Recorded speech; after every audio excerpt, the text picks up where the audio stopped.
Bismillahirrahmanirrahim. Assalamualaikum warahmatullahi wabarakatuh. Hari ini saya akan menjabarkan mengenai hasil kerja saya yang mana adalah merencanakan sebuah toko swalayan yang berlokasi di Kota Makassar. Adapun hasil kerja saya ini meliputi 12 konsep, mulai dari konsep lokasi hingga dengan konsep utilitas.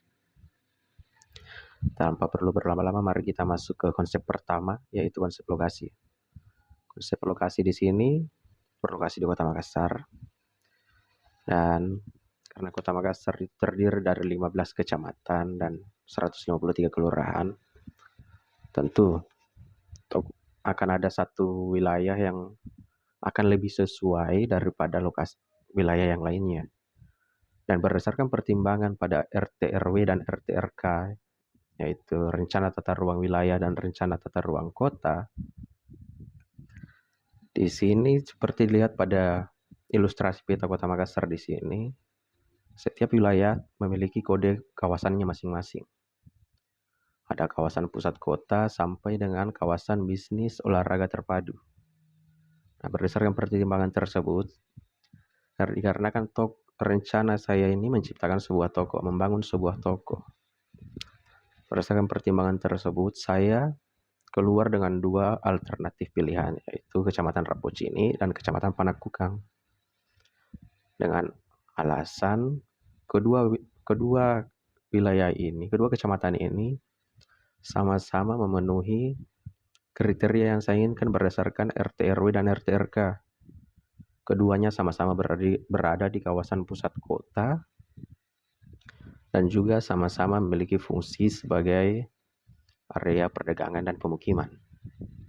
Seperti dapat dilihat pada kode kawasan A itu kawasan pusat kota, sedangkan B kawasan pemukiman, dan Rapocini dan Panakukang sama-sama memilikinya.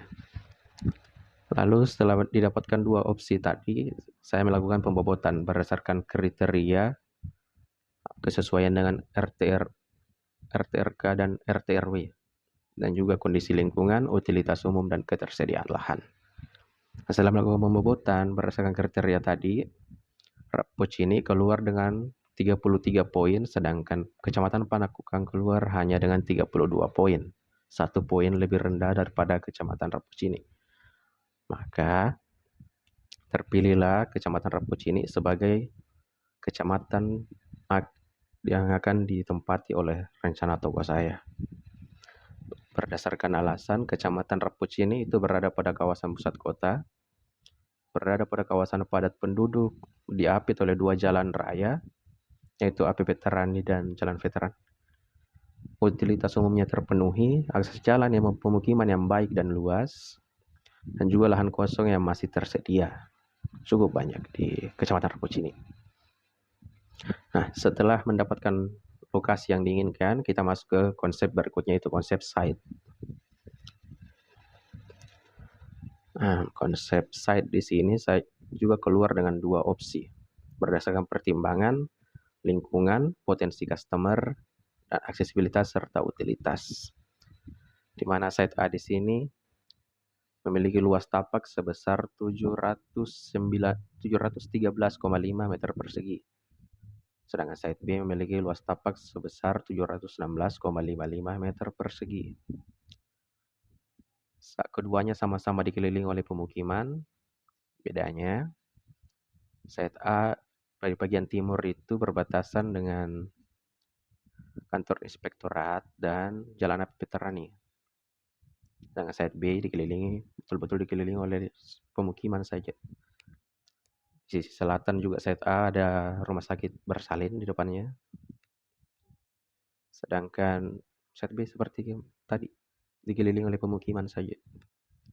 Lalu dilakukan kembali pembobotan antara kedua site ini berdasarkan kriteria lingkungan, ukuran tapak, potensi customer, utilitas, serta aksesibilitas. Setelah melakukan perhitungan pembobotan antara keduanya, site A keluar dengan 42 poin dibandingkan site B yang hanya keluar dengan 37 poin. Maka dengan alasan tersebut terpilihlah site A sebagai lokasi dibangunnya toko swalayan rencana saya ini. Setelah mendapatkan site yang dibutuhkan, tentu kita menganalisis kembali tentang kondisi dan situasi site tersebut. Apakah situasinya memenuhi, ada apa dengan situ, apa kita harus melakukan sesuatu untuk menanganinya. Maka di sini saya melakukan analisis kondisi matahari, kondisi angin, kondisi hujan, aksesibilitas, serta utilitas. Kondisi matahari pada site A di sini, saya terpilih tadi. Matahari itu terbit dari arah timur. Titik teriknya adalah jam 12 siang dan terbenamnya jam 6 sore. Solusi yang saya tawarkan itu menggunakan overstack di sekeliling bangunan, guna mengurangi bidang area dinding yang terpapar matahari secara langsung, yang juga secara tidak langsung memperpanjang usia cat bangunan atau tembok bangunan, serta mengurangi hawa panas di dalam ruangan. Dan juga untuk pencahayaannya saya memanfaatkan bukaan, agar ketika siang hari kita tidak perlu bergantung pada listrik. Lalu ada kondisi angin. Kondisi angin di sini datang dari arah selatan dan timur dengan intensitas yang relatif rendah. Adapun solusi yang saya tawarkan di sini menggunakan sistem cross ventilation atau pemanfaatan bukaan agar angin yang masuk ke dalam ruangan itu tidak terjebak dan membuat ruangan menjadi pengap dan gerah. Jadi angin akan berlalu lalang membuat ruangan menjadi sejuk begitu. Lalu kita lanjut ke berikutnya, ada analisis kondisi hujan. Hujan datang dari arah yang sama dengan arah angin, dengan kondisi cuaca tropis mungkin agak sedikit deras. Maka situasinya begitu, maka solusi yang saya tawarkan itu menggunakan atap pelana dan juga menggunakan talang air untuk menyembunyikan titik jatuh air hujan dan bisa mengerahkannya pada kolam-kolam di sekeliling bangunan. Lalu ada analisis aksesibilitas. Kondisinya di sini, aksesibilitasnya ini terhubung langsung dengan Jalan Raya AP Veterani serta diapit oleh 2 jalan perumahan, jalan kompleks, jalan lorong begitu. Nah, solusi yang saya tawarkan itu adalah membuat jalan masuk ke area toko itu seluas mungkin begitu, ke area parkir langsung.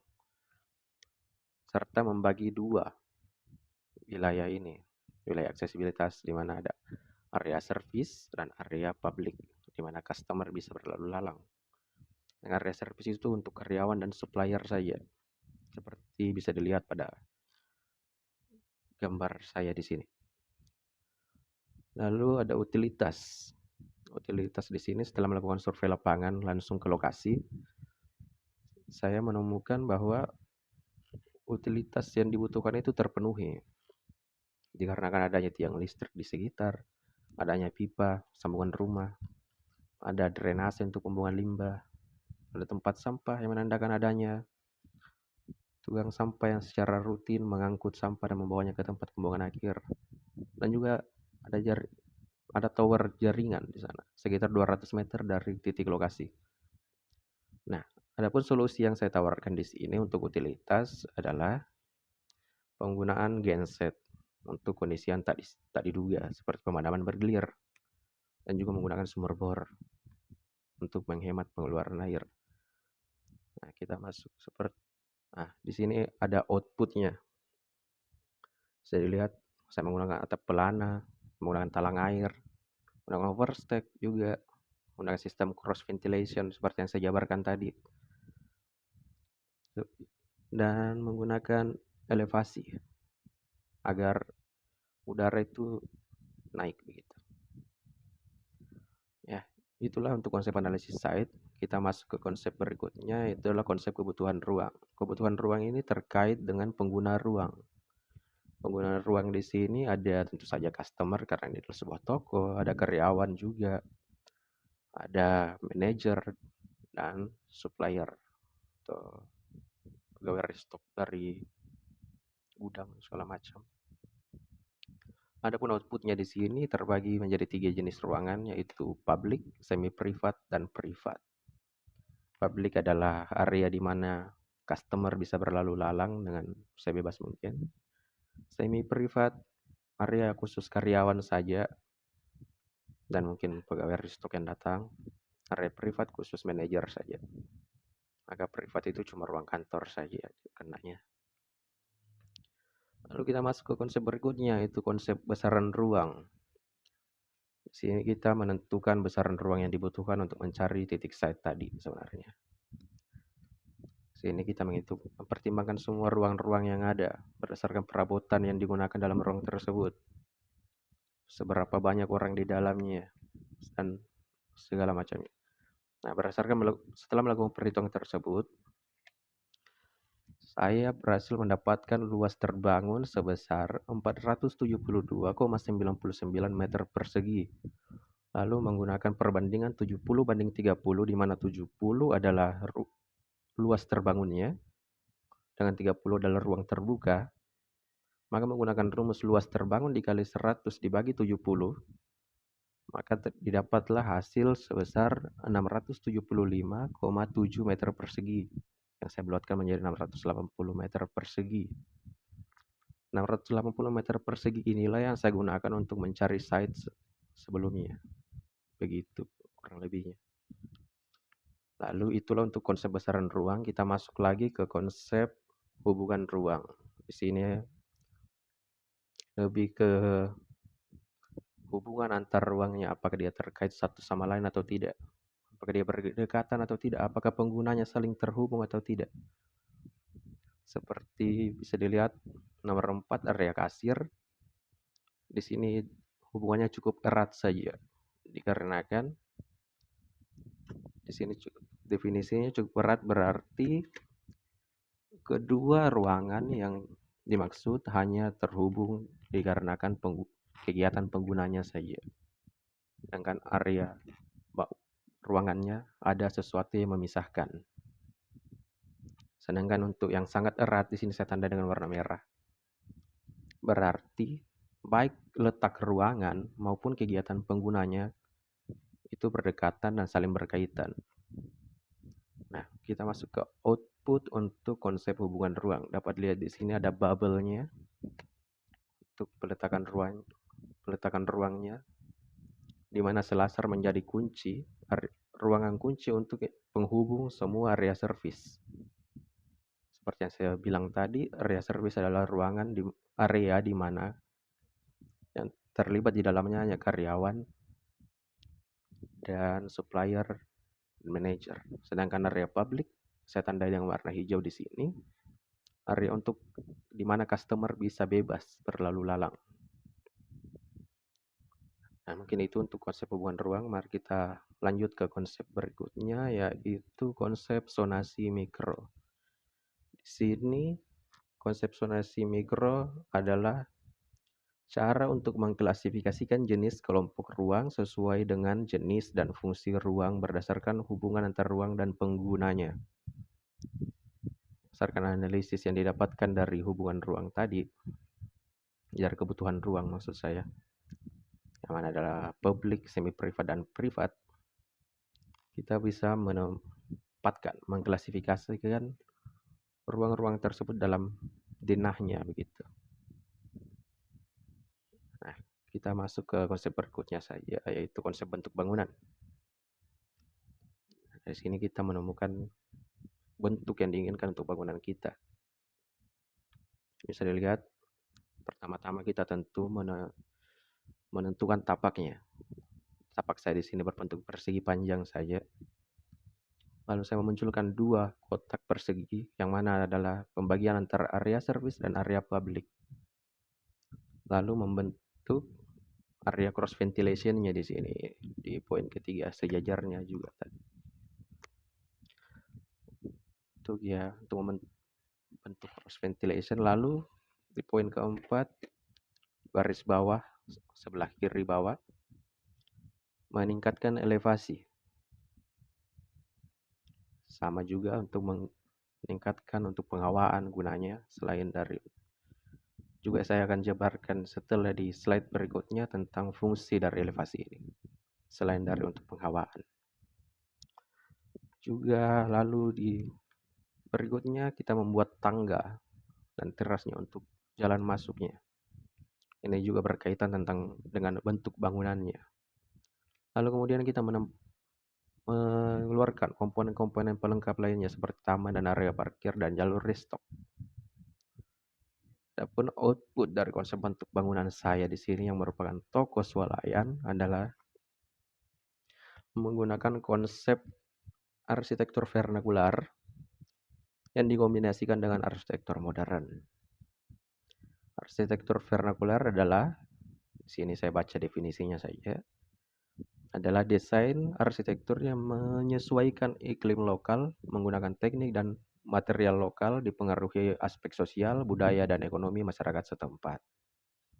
Sedangkan arsitektur modern adalah gaya arsitektur yang menggunakan material yang merupakan hasil buatan pabrik dan desain yang sederhana dan demikian dominan menggunakan bentuk kubus. Nah, pemanfaatannya di sini saya menggunakan gaya vernakular untuk memberi kesan yang familiar dengan masyarakat setempat. Maka dari itu saya menggunakan arsitektur vernakular gaya Makassar, atau tepatnya Bugis Makassar. Saya menggunakan kekhasan Jeneponto di dalamnya. Dan juga memanfaatkan material modern untuk memaksimalkan efisiensi dalam metode pembangunan nantinya. Bisa dilihat ilustrasinya di sini. Ada isometri yang saya tempatkan. Penggunaan atap pelana sesuai dengan khas adat rumah adat khas Makassar. Menggunakan atap yang menjolok keluar sesuai dengan gaya atap yang dapat ditemukan pada rumah adat Jeneponto yang kami kenal dengan istilah tongkosila, di mana atap itu saling menumpuk satu sama lainnya, merupakan simbol dari kasta sosial orang pada zaman dahulu kala. Lalu ada menggunakan ornamen atau hiasan dinding gamaca atau dinding anyaman bambu di sekeliling bangunan untuk memperkuat kesan vernakular yang dipilih. Nah, ini untuk menaikkan elevasi bangunan. Seperti yang saya gunakan di konsep bentuk tadi, gunanya selain untuk penghawaan juga untuk memberi kesan rumah panggung khas vernakular Makassar. Lalu kita masuk ke konsep tata ruang dalam. Di sini kita memilih material untuk area interior bangunannya. Saya menggunakan ubin keramik pada kebanyakan lantainya. Cuma kebanyakan beda motif saja. Nah, untuk dinding saya menggunakan bata ringan dan menggunakan lapisan kaca cermin bagian dalamnya untuk memberi ilusi optik yang memberi kesan bahwa area ini luas begitu. Lalu untuk atap, saya menggunakan atap spandek.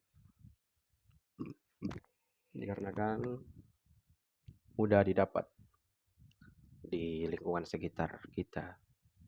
Dan juga untuk material plafon, saya menggunakan plafon GRC atau glass reinforced. Itulah dia. Dan dipilih karena daya tahannya terhadap air. Nah, seperti bisa dilihat di samping ada denahnya, di mana area toko itu menggunakan kode A, menggunakan ubin keramik warna putih. Area istirahat di sini saya beri kode C, menggunakan keramik putih dengan motif marmer dan seterusnya. Nah, di sini ada output ruang dalam. Ini adalah sketsa interior untuk ruang toko. Bisa lihat ini pintunya ya, sisi kiri. Itu bagian dari bukaan yang saya maksud untuk sistem cross ventilationnya. Lalu setelah konsep tata ruang dalam, kita masuk ke tata ruang luar. Itu material komponen-komponen yang berada pada outdoor bagian luar ruangan. Di sini saya menggunakan paving block pada area parkir, menggunakan lampu taman untuk memberi penerangan ketika malam, juga memperindah bangunan menggunakan signage atau penanda untuk area parkir di sini. Menggunakan lampu jalan yang bertenaga surya untuk menerangi area parkir dan jalanan ketika malam, dan juga menggunakan kamera CCTV yang nyantol pada lampu jalan tadi.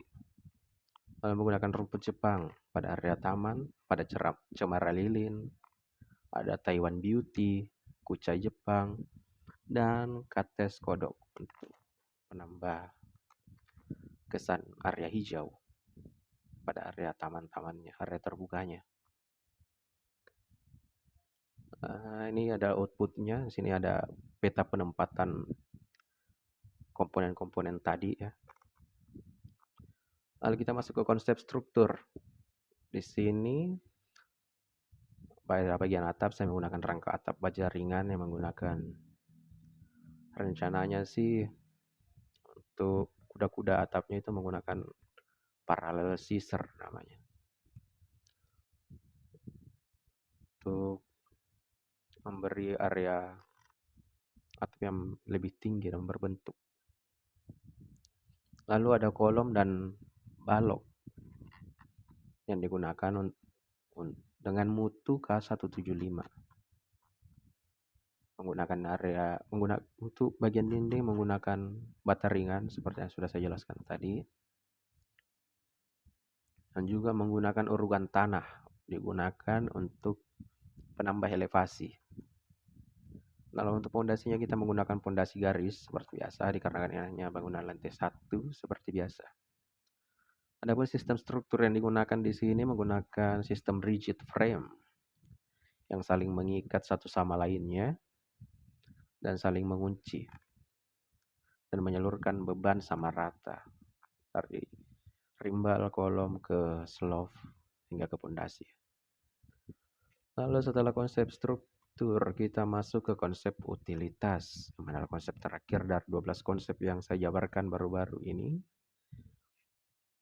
Konsep utilitas itu tentu sangat penting untuk dibahas, dikarenakan seperti listrik dan air merupakan roda penggerak dalam sebuah bangunan. Bangunan tidak dapat beroperasi tanpa mereka. Maka saya di sini menganalisis mengenai untuk air bersih, air kotor, pengolahan sampah, serta jaringan listrik. Untuk air bersih di sini saya menggunakan titik bor seperti yang saya katakan tadi. Juga tentu saja kita disuplai oleh jaringan PDAM. Untuk air kotor menggunakan pipa yang dari WC2 ke WC1 lalu ke septic tank. Untuk pengolahan sampah, sini ada peta peletakan sampahnya, yang mana akhirnya akan ditempatkan ke satu tempat sampah utama pada bagian depan toko, di mana jalan utama berada, agar memudahkan yang pengangkut sampah itu mengambilnya lalu bawa ke tempat pembuangan akhir. Untuk jaringan listrik, di sini kita tentu satu bergantung ke jaringan PLN seperti biasa, dan juga tentu kita menggunakan genset, dan semuanya komponen utamanya terkait di area karyawan atau area service. Lalu di slide terakhir ada output dari konsep utilitas yang merupakan pemetaan lebih lengkapnya, di mana ada titik sumber bor, ada bak penampungnya, ada genset, titik lampu, septic tank, dan tempat sampah. Mungkin itu saja yang bisa saya jelaskan. Sekian, terima kasih. Assalamualaikum warahmatullahi wabarakatuh.